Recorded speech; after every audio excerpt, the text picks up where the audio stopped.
EI over everything, emotional intelligence over everything. I am Dawn Morris, and I am excited to have this program. The World Class Training Institute is an organization that maximizes human capital through the delivery of professional and leadership development training workshops. I've always loved training. I've been blessed with the opportunity to do it for so many years. You want to be a pinnacle leader. Becoming more emotionally intelligent is going to set you on the road to that. I have to meet people where they are and not try to say just because I'm doing it, they automatically can do it. The area that emotional intelligence helps with is called your blind spot. It helps you to strengthen your self-awareness. I found the session really helpful. It was my favorite session of the conference. My name is Derek Potter, and I am the Director of Business Operations for Group Effort of Tennessee. I'm here to talk about the world-class training, leadership training provided by Don to my staff. The training has been extremely helpful for our group of folks, mainly because a lot of principles used in traditional business are oftentimes lacking when it comes to social service because the focus is about the people. We don't think about the people that lead those people, lead departments and positions in which manage the day-to-day operations. And so for us to have an opportunity to train with Don in this training and get the particular skill sets needed to become better leaders, motivators, supervisors, and even teammates was inspirational for us, and we enjoyed the training. Good afternoon, everyone. Welcome to the Leaders Lounge and specifically LeaderSHIFT. Over the last couple of weeks, and this is week 3, and then we'll have one more week, we are dealing specifically with new leaders and leaders who are seasoned but new in their organization. And we have an amazing program that we are offering for new leaders that we are focusing on over the next couple of weeks, which I'm going to share with you all. And today we're going to deal with one of those topics, which is conflict, and specifically courage in conflict. And I have a great speaker who's going to be joining us momentarily to talk to us all about conflict, because she is the conflict chick and specializes in conflict. So we'll be having her momentarily. At the bottom of your screen, you see worldclasstraining.net/LeaderSHIFT. That is where you can register for the program that is designed specifically for you if you are a new leader of people, or you have a new team as a seasoned leader. The areas that LeaderSHIFT covers, just so we can make sure we get the commercial part out of the way before we get to this content. Embracing change and charting a new vision. Who You With, which is building team collaborations through better understanding of team dynamics. And in that program, we either offer DISC, which is our personality assessment, or emotional intelligence, so you can really understand your team's emotional dynamic. Extremely important. Systems thinking. And then finally, conflict resolution. The program is either a day and a half or it's 3 half days, depending on how you organize this with your team. But the beauty of it is that LeaderSHIFT helps you go from positional power, which is what you have by way of title, to pinnacle level leadership. And for those people who are familiar with the 5 levels of leadership from John Maxwell, they are position, permission through relationship, productivity by results, people development, and finally pinnacle. So by enrolling in LeaderSHIFT, you have an opportunity to move yourself as a leader from that positional level, because number one, you guys are training together. So relationships are being developed. You're helping them with ways to build their productivity. And of course, you're developing them as people. These are all critical as you reach that pinnacle level of leadership. So again, at any time during the program or even afterwards, please go to worldclasstraining.net/LeaderSHIFT so that we can bring this program to your teams. Now, getting into our content today, courage in conflict. Conflict is inherent as a leader. If you think that you'll be in leadership and you will not have any conflict, I am here to tell you, if it hasn't shown up yet, just wait a day or two because it will be on the way. And it's important that we're able to manage and work through conflict. Before I bring my guest on, I want to first show what the definition of conflict is. It's a struggle and a clash of interest, opinion, or even principles. So oftentimes when we think about conflict, we get nervous about it, right? Because we say, hey, you know what? I don't want any trouble, or I don't want to have to have differing opinions. But when you think about conflict, and that word clash there is even kind of can be kind of tenuous for some, but it is that, hey, I may be standing on this side of the table looking at this glass, and you're standing on the other side of the table looking at a glass, and because we're on opposite sides, we're seeing different things. So we have a difference in opinion based on where we're standing. So in order to work through that, though, we have to be cognizant of ways to handle conflict. And so the last thing that I want to show you before I bring my guest on is this Thomas Kilmann conflict model. And I love this model because it really speaks to the different ways that most people handle conflict. And I'm going to, for a moment, just hide this ticker because I want you all to see that what the Thomas Kilmann conflict model deals with are two areas. It's assertiveness in handling conflict and cooperativeness. So depending on where you are in your level of assertion and your level of cooperativeness, you will be typically in one of these areas. So avoiding is low assertion and low cooperativeness. This is the person who looks at the glass and knows that they need to say something, but they don't, and they step away, avoiding having the conversation that needs to be had about, hey, you know what? Well, is that a red glass or is it a green glass, right? That's an avoiding person. The challenge with staying in an avoiding mode is, as you see here, it's red because there are no winners typically because we haven't had any conversation. No winners from avoiding. There are times when this is useful, however, and I'll talk about that with my guest. But avoiding largely low assertion, low cooperativeness, and there's typically no resolve. Accommodating, high cooperativeness, low assertion. So this is the person who accepts the perspective of the other. So if I say it's red, you say it's green, you don't want to have any type of debate about it, or you don't want to, it really may not even matter much to you. You may say, okay, yeah, you know what, that glass is red, right? And so in that particular instance, I feel like I won, perhaps because I got my perspective. You may know, hey, I think it's a different color, but you're not dealing with that. So, but you've been highly cooperative and low on the assertion area. Compromise is that in the middle. I win a little bit, you win a little bit. So that's medium assertion, medium cooperativeness. And then competing up here, high assertion, low cooperativeness. I have to get my way. So we go back and forth until I say, or I recognize, or you recognize that you're just going to give in and I win. So in that area, we're typically going to have some debate, or I just say, you know what, it has to be my way and that's it. And then you may fall into accommodating and just go with that. Collaboration is when we come together where we're both highly assertive, highly cooperative, and we have real discussion where we walk away with a win-win. And for those people who study Stephen Covey, he says oftentimes if there's not a win-win, then the other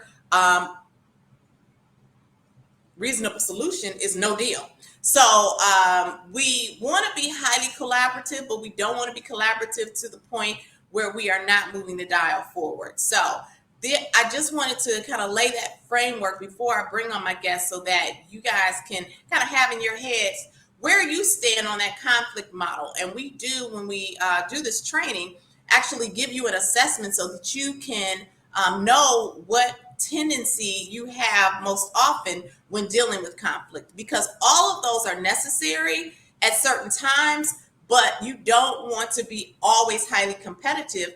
If in fact there are some times when you need to be either collaborative, accommodating, or in some cases I even say avoiding. If somebody sends you a certain message that you may need to think about, that's not the time necessarily to go into a competing mode. Sometimes you just want to sit back and see how things play out. So avoiding is a good strategy in that case. It's just a matter of recognizing where we need to go. So with that said, I am going to bring on my guest, and I'm excited about that. Her name, we share the same name, which is a beautiful thing. So let me just bring her on. Hello. How are you? Doing well. Can you hear me? I can hear Okay, you very good. well. Yes, yes. So, ladies and gentlemen, this is Dawn Stone. And Dawn, she and I are just starting to work together kind of in the business realm, but she's an amazing lady. She is the conflict chick. And just to give you a little background on her, she's been a speaker, a coach, and a consultant of the Conflict Chick Inc., which provides training and development for organizations, corporations, teams, and individuals, specializing in conflict management, communication, storytelling, and diversity, equity, and inclusion. She has over 28 years of experience. From an education standpoint, she's a graduation of Middle Tennessee State University, the University of Tennessee, Knoxville, and I loved this, and Lipscomb University's Institute for Conflict Management. So, and I also love this other part, and then I'll get into it. She has also served as a certified Rule 31 mediator, which speaks directly to conflict, I believe, right? And she says that these certifications make it easier for her to bring peace to communities across industries and organizations. Welcome, Miss Dawn Stone. I'm so glad to have you. Yeah, I know she's also the Chief Impact and Diversity Officer for Center for Nonprofit Management. So she does so many things, and I'm so glad that she was able to just take a moment. Take a moment. Yeah. So if you hear construction behind me, we're in downtown Nashville. So it might boom. So just know I'll still be here. Oh my goodness. Try to get as close to the mic as possible. What are they building? They're building yet another high rise. Okay, got you. It's Nashville. That's what we do. Well, thank you so much for joining me for the conversation today. Absolutely. And helping us to talk through courage in conflict specifically. Because one thing that I have recognized, especially as people are new in leadership and they're trying to establish relationship, sometimes they step into this mode of avoiding conversations that they need to have that may be difficult. So talk to us about, and in this you may share a little bit about your experiences, but talk to us about why it's important to, as you're building relationships and getting to that permission and productivity, that being courageous in conflict is not really an option, it's a necessity. Yes, absolutely. So thank you for this, Dawn. And just want to say, yeah, conflict is what we call neutral. And so a lot of people think of conflict as something positive or negative, but it really depends on your response to that stimuli. Yes. So let's go. So basically, if you're going to do anything productive and anything that you really want in life, it does require conflict. If we look at even children, yes, children come here and they figure out different ways to be, different things to do to get certain responses from you as a parent or caregiver or guardian. So if you take a simple child who we would have lap colic, that child realizes if you lay me on my back or put me down and walk away, I can cry and you'll pick me back up. Right. So these same skills and tools can be used in our industries, regardless of what industry you're in, as a seasoned leader or as a newly hired or newly minted person into this workspace. Something that's curious to really, really talk about is we basically have 4 generations of working individuals in our ecosystem. So in this workspace, you have 4 different types of people, and you divvy that up by experiences, what we call interests and skills. And then we call this thing job and lay that over and think everything's going to be great. It's not.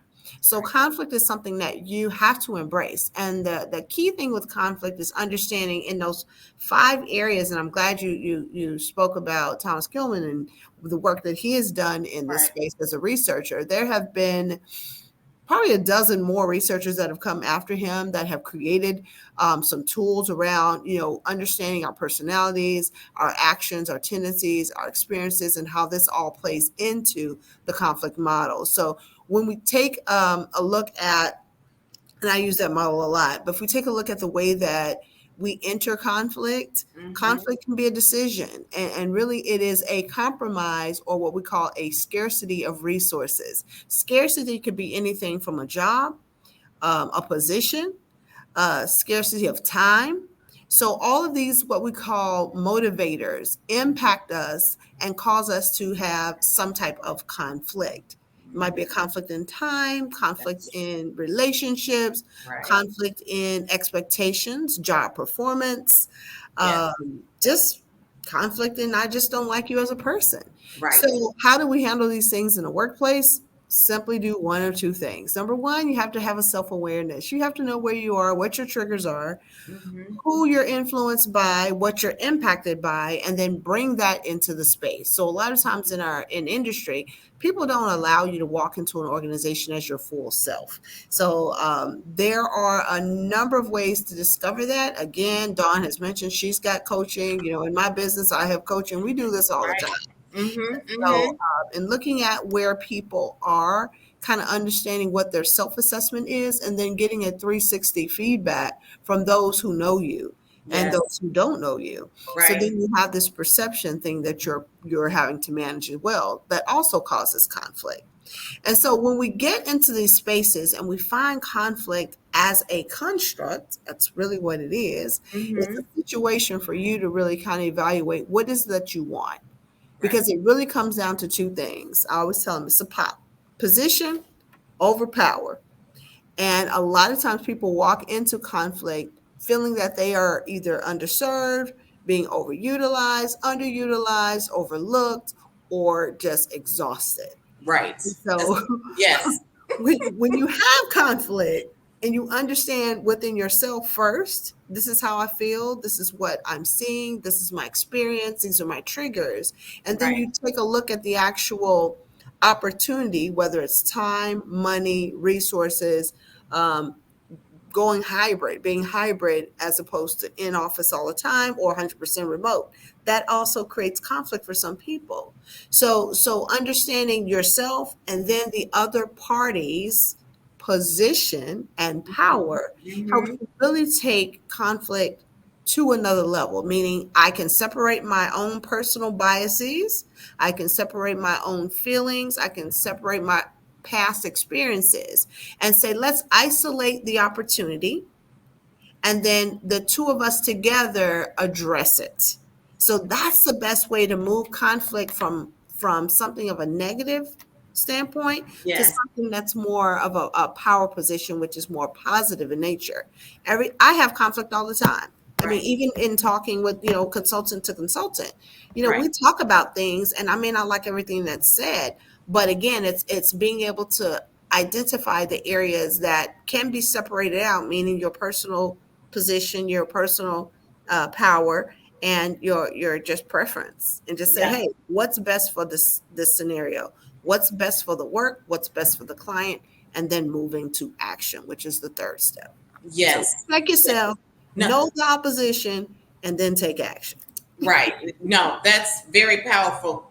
And I wanted to ask you about the last piece of what you said, because I think when we're talking about the courageousness that's necessary in conflict, it comes down to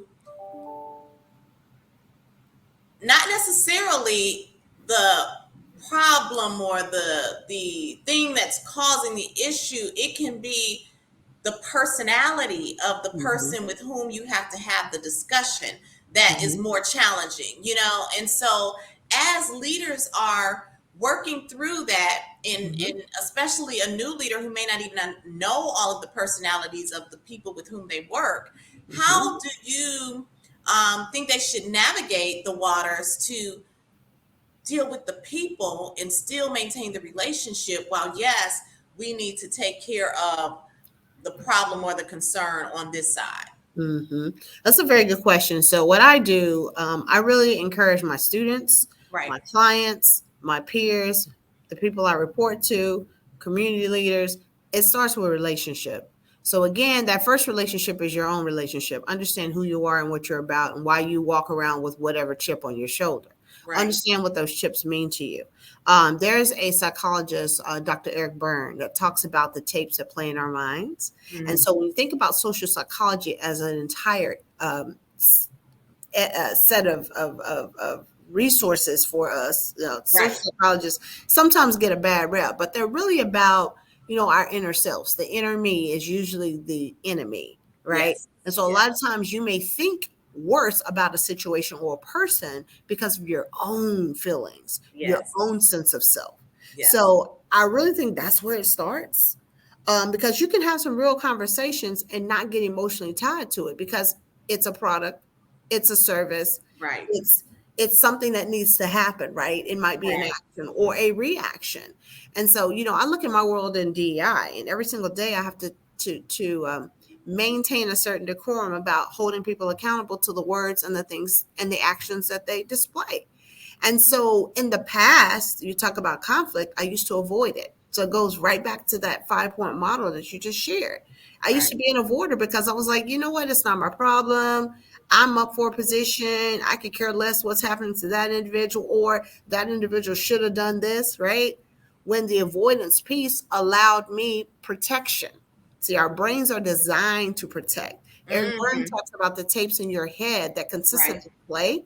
Those Yes. tapes play, and they play at childhood. So they start at the beginning, right? Right. So if every day for 5 years you were told as a kid, you're not that good, you couldn't play baseball, you couldn't do this. When you Yeah. step into the adult world, meaning work, where you got a W-2 somewhere, Exactly. or 990, Right. Right. changes. And so sometimes that conflict becomes really personal. Yes. So when I deal with conflict, even at my executive levels, I really start with them. So it's a lot of what you were saying. Hey, it's going to start with you. So Right. what is it that you bring to the table? What is it that you're willing to change? What is it that you can speak to? Because Right. once you understand where you are and who you are, when the way you walk and carry through life will be totally different. Right. And you'll understand more of what Stephen Covey, the abundance mentality, right? If you do Mhm. not have abundance or a growth mindset, you're already playing avoidance or Right. competitive, right? Right. That's As true. opposed Yep. to something collaborative or compromise, or Right. even a harmonizer. I always talk about this too, because those people also have a hard time because they balance the relationship and then they say, well, the relationship is more important than my happiness. Never. So how do Right. we find that happy medium? And it's really Right. going to start with Exactly. yourself. Yes. Right. Exactly. No, that's true. And to take that kind of the next step, when you say, yes, you have to find that balance and you have to find that harmony between your happiness, their happiness, and our resolution. Where what gets the weight? What gets the Yes. weight? Or does it have to be in some ways in our mind evenly distributed between, those three areas? It's I I don't think it should necessarily. I'll say this. The answer is it depends, because there Okay. are some Right. times when your individualism matters more than the autonomy. Mm. Okay, that's called self-help, Yep. self-care. That's So true. self-help means you go and get your own information. When I do DEI work, people say, Dawn, I want you to train me. Google is your first teacher. After you've Googled some stuff, come talk to me. And I will help you find clarity. Again, it goes back to self. Same thing I told you, Dawn. It's Right. all going to be about you because you're the only lens that you can control. You're the Yes. only perspective that you can control. And even in conflict, you're the only one whose actions you can control. That's true. That's very, very true. So, I So mean, true. that's where we start. And then, Right. when we talk about the other places, autonomy is great as well, because you can't be a person who's so zealous about a topic or social justice platform that you use that as an opportunity to harm others. Let's talk Right. about it. So you can't walk up in an organization, hey, you guys, you don't support clean water and you don't have a recycling bin. Okay, what can I do? Here's the Right. individual coming through saying, maybe I can set up our company's recycling program, make the calls, do all the research, get it set up. So now we have bins and someone coming in to do recycling as opposed to you going off on the CEO. So Right. that again is like that healthy balance, right? Yes. You Right. got to decide what it is you can live with and what you can't live without. Right. And then from there, make your choices, because this is the era of the quiet quitting and the fat firing. Yeah. And the Mhm. millennials are the largest group of people working in workplaces now, the most influential in the workplaces now, and they're the ones moving around. So Right. until you really understand yourself and others as it relates to the work that needs to be done, the autonomy needed to have good relationships, and what you need as a person, as an individual, Right. then you'll constantly be seeking and searching and paying money to people and still unhappy. Right. So That's again, very true. it comes right back to you. What Yep. is it that you want? What is Yep. it that you can't live without? What is it that you need? And then having those people, building those relationships and those bridges helps you get to your next step, Right. thus reducing your internal conflict and a lot of external too. That's true. That is so true. Oh So yeah. I'm going to take even a step back. So conflict, to become the conflict chick, how did you decide that you wanted to live in that lane and become Yeah. I'm gonna tell you, conflict chick chose me. Okay. it It chose you. chose me Okay. because am not. I am conflict averse. I'm a pleaser by nature. Uh-huh. I have loved helping and doing for people my entire life. Yes. So what happened is life happened, and there was a lot of life, and I've spent close to 30 years working because Okay. I'm a child of a boomer. And Right. so the boomers told me, hey, do your work. They're going to Right. see you, blah, blah, blah. And what I found out is I was doing the work of 3 people. So I became exhausted. Okay. And then after exhaustion, I had a kid and got laid off while I Okay. was on leave, Okay. which is illegal. Yes. And so from that point, I said, you know what, Dawn? Again, getting back to that autonomy versus that individual. Mm-hmm. I, as an individual, knew what I needed. I needed to be mentally stimulated. I needed to be respected, loved, nurtured. So I went and started some more businesses. That's what I did. So that's the individual me. I always have businesses, always. Right. I've been an entrepreneur since I was 19. Mm-hmm. I have I sold love 3 it. businesses, right? Yes. And so I became the conflict chick because a lot of my internal conflict was around perfectionism. I've always been told I had to be the best, do the best, and I did, and it still Okay. wasn't enough. Yes. So then I had to move from that fixed mindset that I had inherited after generations of trauma to my family, and Right. also the trauma inflicted in corporate America, Mm-hmm. where I'm basically training my bosses who used to be my peers. Yes. And I said, you know what, Dawn, this isn't it for you. Right. And so I started a business. I left that particular business. I left the high tech industry, which is still heavily dominated by men. Okay. And I started my own business. It was called Conflict and Communication Specialist. And then Okay. I changed it to the Conflict Chick, because what I found is that as a coach and as a consultant, I was helping organizations and people do this very thing you're doing. They're like, I am not happy. I'm not I happy. hate Right. this Yeah. place. I'm playing. I need to get out. Yes. And so I saw a little of me in that, right? Okay. And so those people started coming to me, and then I said, you know what? I've gone through trials and tribulations. I don't want you to have to do the same. So that's where the conflict trick came from. It's to really Okay. help you help yourself It helps them. Okay. Got it. before Right. you have to jump off that plank Right. into the war, into those war-torn waters called life.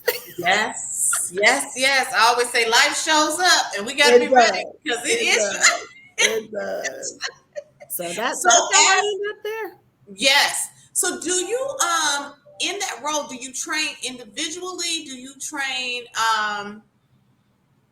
like in the group setting, like we do the Mhm. training classes? Yeah. How do you help with It that? is. It Because is funny. it's So an important thing. yeah. So what happens is usually somebody will come to me because as a Rule 31 certified mediator, I keep people out of court. That's the bottom line. Okay. That's what we do. Oh, Right. And got I'm you. not a lawyer. So they like to Right, come to me because I don't have all the legalese, but what they don't right. know is I could have easily been a lawyer. I just don't want to read that much. Right. Okay. And so what they do is they come to me as a mediator and they say, you know what, Dawn, I got some people acting up in my organization. Can you help them? I'm like, sure. Okay. Okay, And got you. then Yes. those leaders come in and the people I'm talking to like, get me out of here. So what I do is I go back and train top level folks. Hey, this is what's going on Right. in your agency. Here's a strategy to keep them or what I call promote them to customer.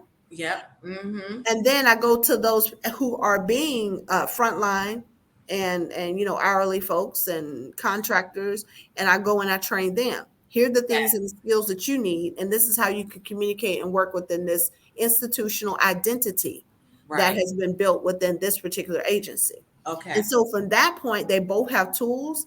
I coach on an individual level, and I also do peer coaching.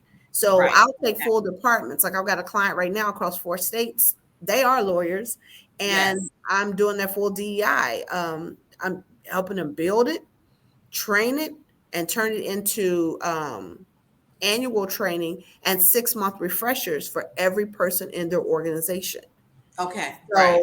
So, that started as, oh, you do DEI? Oh, you're a mediator. So they actually get to use me in multiple ways. So it's having that consistency on that team, Dawn, and Yes. them knowing who I am. So when I come in, they know they can complain. I can't be summoned to go to court because I get to Right. say, hey, I'm a mediator. All my stuff is, it's under wraps, lock and key. And then the Exactly. leadership goes, okay, Dawn, you know how to build stuff. So help Right. me come and build this plan so I can keep my plane flying. And so Okay. that's really how it works for me. And I love it that way. So I have a lot of intimate relationships within organizations at every level. So Okay. to me, that's the best way for us to address conflict is to go to the top. Because the Absolutely. head of the Right. fish is just as important as the tail, but Right. the head is the one that sees and makes most of the decisions. And The tail just follows. that's so true. That's that's so true. And oftentimes, when you look at the top level in an organization, that's where Mhm, you see that some of the dissonance is mhm, coming from mhm, because there are some challenges in either how they're communicating from the mhm. top down or in how they're not handling certain Right. issues that have eroded and become escalations or have Yes. become, systems breaking down that have created conflict. So Mhm. often, yeah, if we start at the top, we can say, hey, you know what, if some of these things are fixed or remedied, then perhaps there may be less conflict or at least conflict in a different area. We can resolve Right. that. Yeah. It's conflict that you can work through. You can said the key word, things you can resolve. You can Right. resolve conflict if both people are willing to convene, Mm-hmm. meaning come and sit down, if Right. they're willing to talk through the Yes. impasse, Right. and then to make what we call a collaborative agreement that everyone can buy into. And the Right. thing is, it's never going to be 100%. So Right. if I get 65% compliance on both sides, you've won because they have created the best alternative to a negotiated agreement. Because Yes. the only other agreement is the courts, and what the courts determine becomes it's arbitrary, right? You Right. win, she loses. And Yes. so then we're back into that competitive thing, which is part of the fixed mindset. But on the growth side of this, we know so much more can come when you involve the entire organization in the path forward. So Absolutely. it's so Yeah. cool. It's That's so so good. true. Yeah, that's true.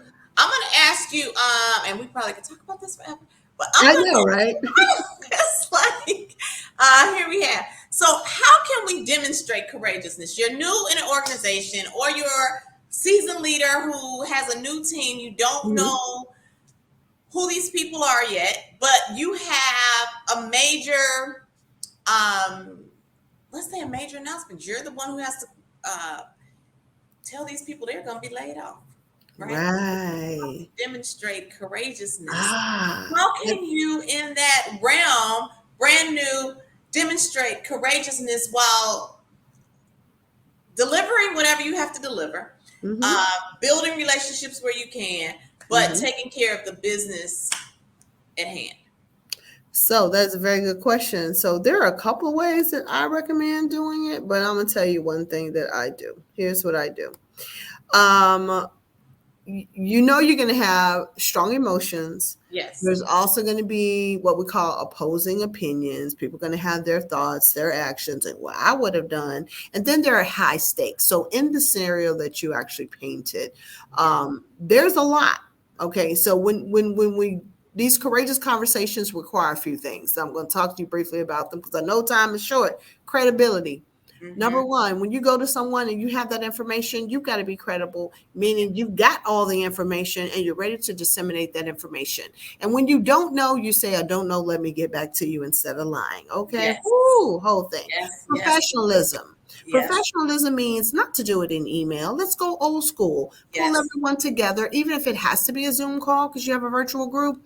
Pull Right. everyone in the Zoom and tell them all at the same time. Professionalism means I haven't told my favorite buddy who I work with before I tell everyone else. Right. So then the person who doesn't know feels out of place, right? Conflict. Mm-hmm. Third is reliability. I've got to know that in that scenario, you're going to tell me the truth and that you're going to stand by whatever actions we said. So if you said you're going to follow up with me, Dawn, next week, I need to know that you're going to actually do that. That's if right. you say you're going to help me get a new job, I need to know that you've written a letter so I can take it to my future employer. Yes. And the relationships, maintaining those relationships, even when a relationship is severed, like employment, keeping that door open, letting them know, hey, I'm still here as a mentor, a resource, a friend, a partner. Yes. Let me know what you need. I am Right. here. And then the last piece of courageous conversations and being able to walk through this confidently is to have confidence. Right. So it's one of those fake it till you make it, because we know imposter syndrome does impact a lot of people as they step into new uncharted water for them.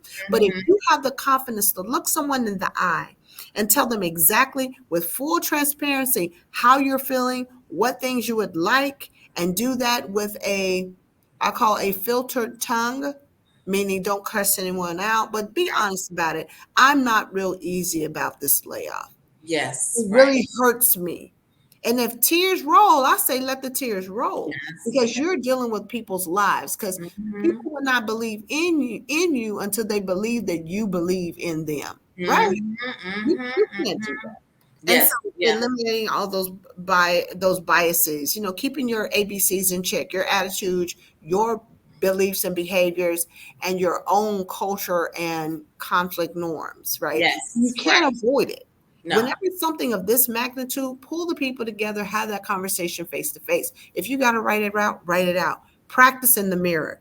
It works. And then watch your body language, because again, you're going to be fearful. This is something that is not normal for most people, and it doesn't feel good for most people. Usually the most diabolical are the ones that like delivering bad news. But that fear, again, is what? False evidence appearing real, right? Okay. So we know that something is going to change, but you cannot dictate how everyone's reaction is going to be to that particular thing. So That's so true. Oh my goodness. And I love that you started with the credibility piece, because we have to trust you in whatever you're saying, whatever information you're delivering. And then that other piece that you said about, hey, you know what? If you don't have all of the information, say that you don't have all of the information. Please. Please and thank you, because they understand. That's much better than rattling off a whole bunch of mess, Dawn. Let's call it what it is. Exactly. Yes. I had a leader who said, and I've shared this before, he said, when change happens, and in that scenario that I was sharing with you would have been, of course, a major change. People often say it's not personal, it's business. But as he said, the reverse is always true. It's always personal. And so by starting with this place of credibility and transparency, then it helps them to know that, yes, I matter as a person, even though this change has to happen for the organization. So yes, Normalize humanity, please. That's what we need please. to do. Hashtag normalize Hashtag. humanity. I love that. Yes. When we Hashtag. treat Yes. Yes. Yes. when we treat dogs better than people, I have a problem. Okay, I'm done. I'm done because I I know am. That I'm was over here a texting my next appointment like I'm on my way. exactly. I am so grateful that you took time today to share with me, because I know that you are terribly, terribly busy with the millions of things that you do. The millions of things that you Conflict. do. Exactly. But you worked it out today, and I am extremely grateful to have you here. Well, I appreciate you, Dawn. Just grateful to You're have doing you in great my work. space. Yes, yes, yes. The Keep it conflict going. did her thing today. Yes. So Dawn, just tell people how they can get in contact with you if they are interested. And I'm going to, as you do that, I'm going to type a quick little banner so that can scroll across and then close you out. Look, here it is. No one is trying to do what I do. So all you have to do is type in the conflict chick. Okay. Nobody wants to have that title, right? It's the conflict chick, at the conflict chick. I'm on LinkedIn. I'm on Twitter. I'm on Facebook, Instagram, TikTok. Check out my TikTok, y'all. We give tips of the day. I had a conflict tip of the day, and we have fun. Let's walk through these scenarios. That's it. Okay. So the conflict chick on all social media is how you can reach Miss Dawn Stone. Thank you again, my friend. I'm so glad that you were able to join me. Thank you. There we go. Yes, love. Always, always. We'll be Mine seeing always you crooked. soon somewhere. We'll see you soon. Thank you so much for joining me. Absolutely. And, thank you for your work that you're doing as well. Oh, I appreciate that. Yes. I appreciate that always. You know, it's interesting. So- We have so much the to be same done. name and in similar space. Wish you luck. I will. I will. So much work to be done. In fact, anyone else listening, if y'all are interested, come on out here in these equity streets. We need you. All right. That's absolutely. Thank you so much. Take care. Bye. All right. So to wrap up too, go to worldclasstraining.net/LeaderSHIFT to enroll in LeaderSHIFT. And next week we have our final piece of this, where we're going to have with us Dr. Tavara Johnson. Tavara Johnson will be joining us, and she is a leader in her own right. She's out of the Bahamas, and we're going to close it out. We're talking about the sphere of influence, increasing your sphere of influence as you rewire your way to respect, getting to the pinnacle level of leadership. So be sure to join us next week, next Tuesday, as always, right here, either on Facebook, LinkedIn, and this will rebroadcast on YouTube. So I will see you guys next time. And until then, remember, when you are better, we are absolutely better.